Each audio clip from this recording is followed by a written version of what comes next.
Hello friends, मेरा नाम है कामनी राठौर और मैं आज अपना इंटरव्यू एक्सपीरियंस आज शेयर करूंगी। अभी हाल ही में आरआरबी पीओ का 16 नवंबर को आर्यवर्त लखनऊ में मेरा सेंटर था। और इंटरव्यू एक्सपीरियंस जो मेरा था मैंने पहले इसलिए शेयर नहीं करा बिकॉज इंटरव्यू तो अच्छा गया था, लेकिन मार्क्स का कुछ पता नहीं रहता कि कितने आएंगे।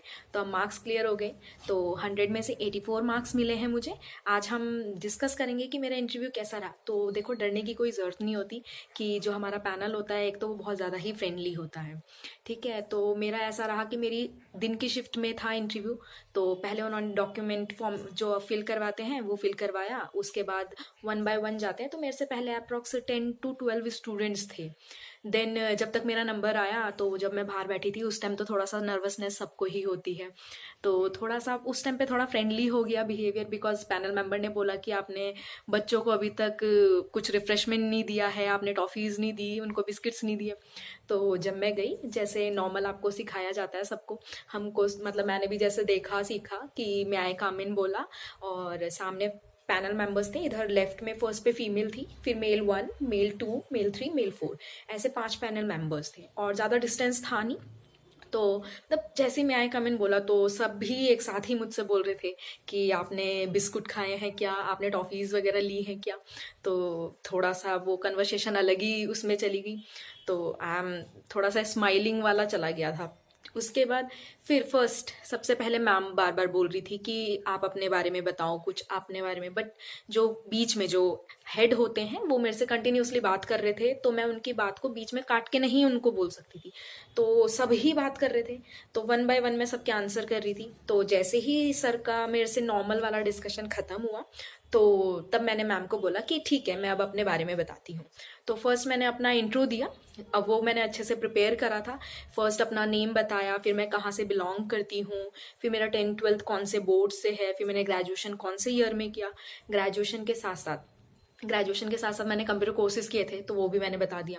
फिर आफ्टर द ग्रेजुएशन मैंने जो जॉब करी, और उस गैप में बिकॉज मेरा ग्रेजुएशन काफ़ी पहले का हो रखा था, 14 का ग्रेजुएशन है, 16 में मेरा पोस्ट ग्रेजुएशन हुआ था। तो वो गैप जो है उसमें कि मैंने क्या करा, उस टाइम पे मैंने शॉप ओपन करी, मैं ट्यूशन्स पढ़ाती रही हूँ, अभी तक कंटिन्यू स्टिल मैं टीचिंग कंटिन्यू कर रही हूँ। तो मैंने सब बता दिया। उसके बाद मैंने फैमिली मेंबर में भूल गई, तो जो बिल्कुल लास्ट में सर थे उन्होंने मुझसे पूछा कि आपके फैमिली मेंबर में कौन कौन है, तो मैंने बता दिया कि ऐसा ऐसा है। फिर उसके बाद हाँ, फिर लास्ट मैंने बोला कि मैंने बोला कि मेरी हॉबी न्यूज़पेपर आर्टिकल्स रीड करना है। और दूसरा कि मेरे को बुक्स जो सेल्फ हेल्प बुक्स होती हैं वो मुझे पढ़ना बहुत अच्छा लगता है।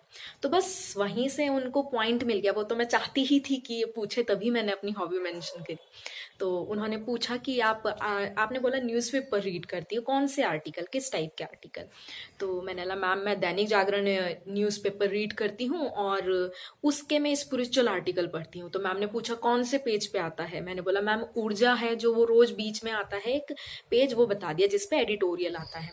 तो मैम ने और पूछा कि और कैसे कैसे आता है, मैंने बताया, उनको सारा बताया। फिर उसके बाद उन्होंने एक क्वेश्चन करा कि दैनिक जागरण के फाउंडर कौन है। तो स्टिल मुझे बिल्कुल याद नहीं आ रहा था कि ऐसा भी कहीं लिखा होता है क्या। तो ये वाला क्वेश्चन मुझे नहीं आया, तो मैंने बोल दिया कि सॉरी, मतलब मुझे तो ध्यान ही नहीं है कि ऐसा भी कुछ न्यूज़पेपर में आता है।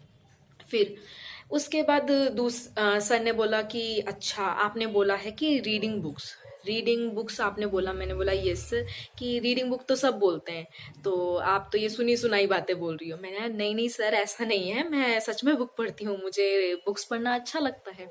तो सर ने पूछा कि कितनी बुक्स पढ़ ली अभी तक। मैंने बोला सर 15 16 पढ़ ली हैं।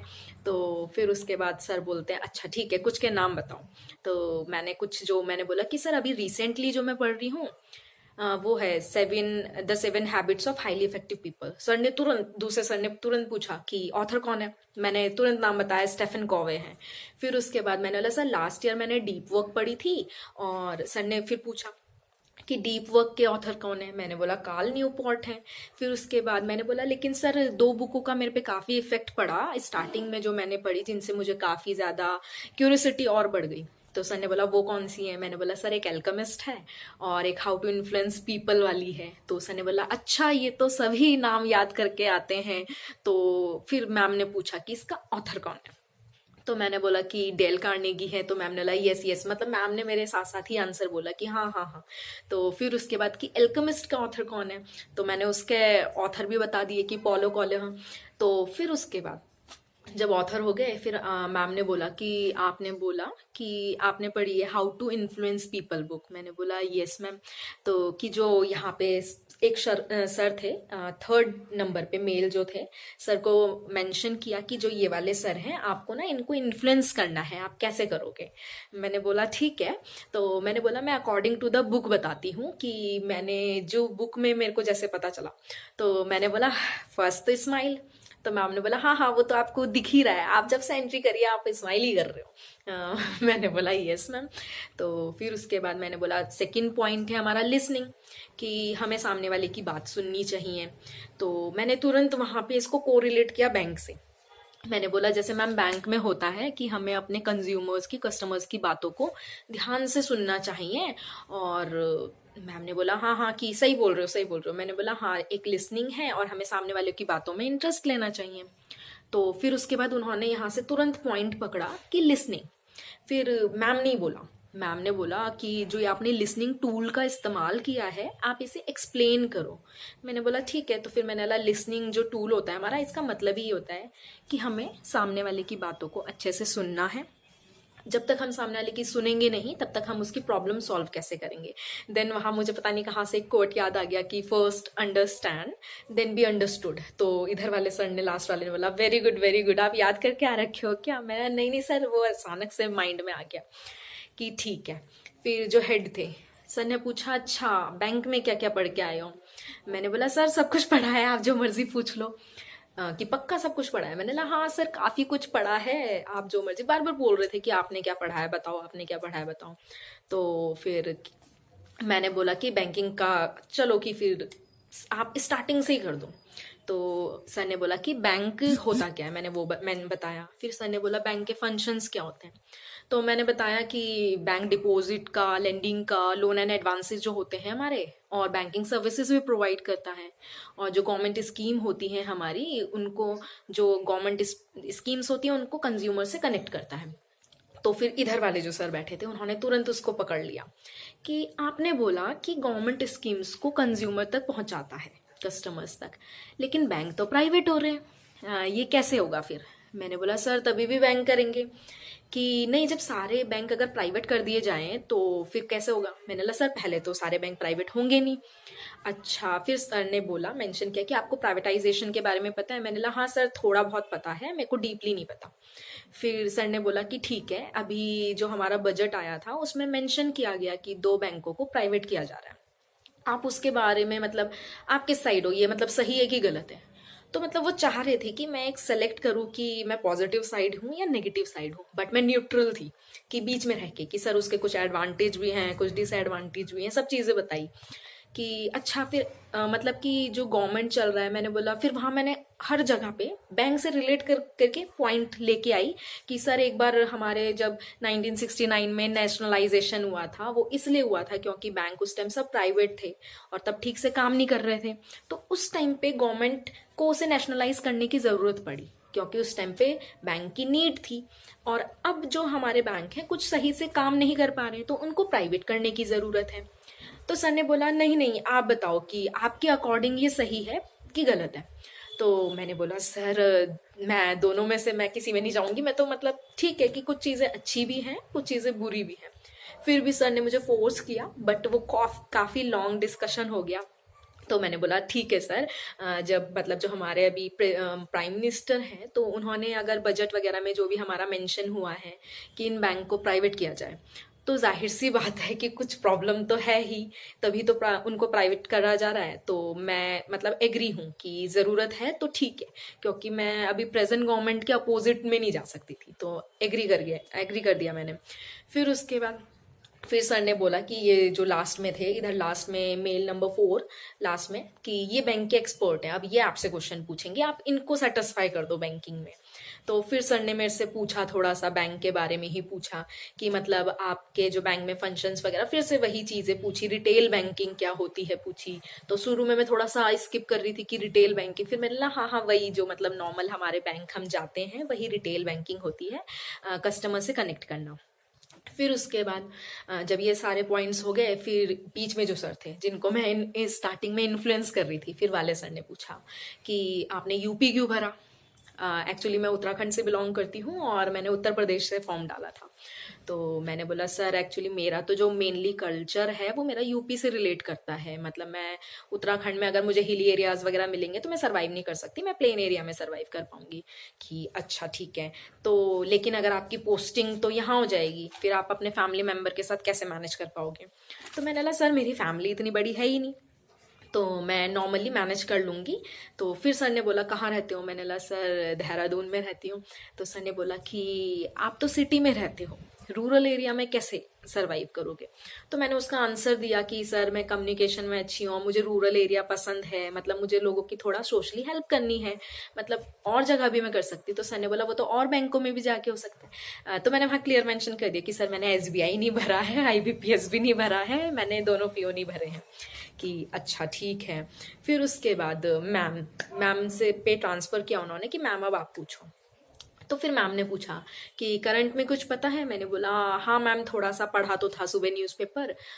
जबकि मैं अपना जो मैंने बोला कि मेरे को स्पिरिचुअल आर्टिकल पढ़ने पसंद है, वो मैं पूरा अच्छे से पढ़ के गई थी और करंट न्यूज़ भी काफ़ी पढ़ के गई थी। तो फिर मैम ने पूछा कि फेसबुक के बारे में बताओ।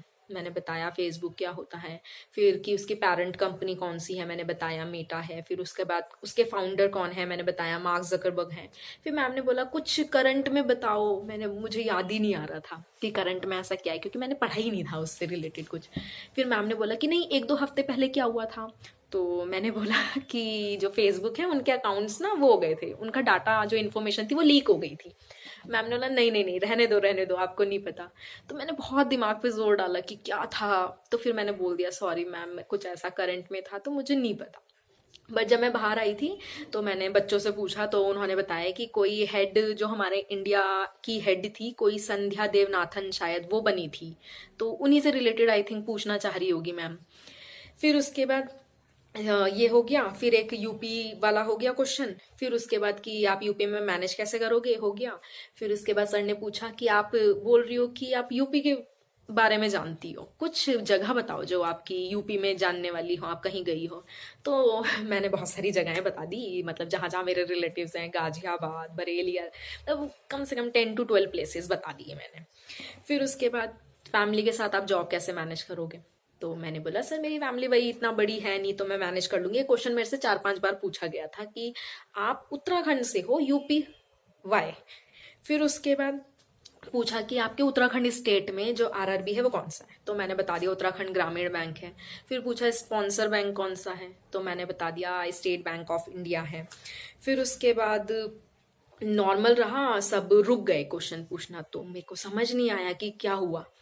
तो सारे सर कुछ लिख रहे थे, सब लिखने लग गए अपना, और एक सर मुझे देख रहे थे। तो मैंने सर से एक्सप्रेशन से ही पूछा कि क्या मैं जाऊं। तो सर ने बोला मन लग रहा है कि आपका मन नहीं कर रहा है जाने का। मैं नहीं नहीं सर ऐसी बात नहीं है, कि ठीक है आपने जो पढ़ा है वो बता दो, मुझे हमें लग रहा है कि आप और बताना चाहती हो। मैं नहीं नहीं सर ऐसा नहीं है। फिर मुझे लग गया कि अब ये बोल रहे हैं भैया जाओ। तो मैं खड़ी हो गई। तो मैं जैसे ही खड़ी हुई तो लास्ट वाले सर ने पूछा अच्छा चलो जाते जाते नाबार्ड के बारे में बता दो। तो मैंने फुल फॉर्म बताई, काम बताया फटाफट। तो मैंने बोला सर मैं जाऊँगा। तो सर ने बोला हाँ हाँ जाओ जाओ ठीक है। तो मैंने बोला थैंक यू, और देन मैं ग्रीट करके फिर मैं बाहर आ गई। तो ओवरऑल बहुत फ्रेंडली रहा, क्योंकि स्टार्टिंग में सर ने मुझे बोला कि बिस्किट ले लो, टॉफीज ले लो, और मतलब बीच बीच में नॉर्मल कन्वर्सेशन कर रहे थे, अरे वाह आप तो ये, आप तो मतलब ऐसे नॉर्मल कन्वर्सेशन कर रहे थे कि आप तो मतलब शुरू में मेरे को बोला कि आप धीरे धीरे तो नहीं बोलोगे, तेज बोलोगे ना, आपकी मतलब कि एनर्जी तो नहीं डाउन होगी, बहुत सारे बच्चे स्लो बोल रहे हैं। तो मैं तो ऑलवेज लाउड बोलती हूँ, तो मैं नहीं नहीं सर मैं लाउड बोलूंगी।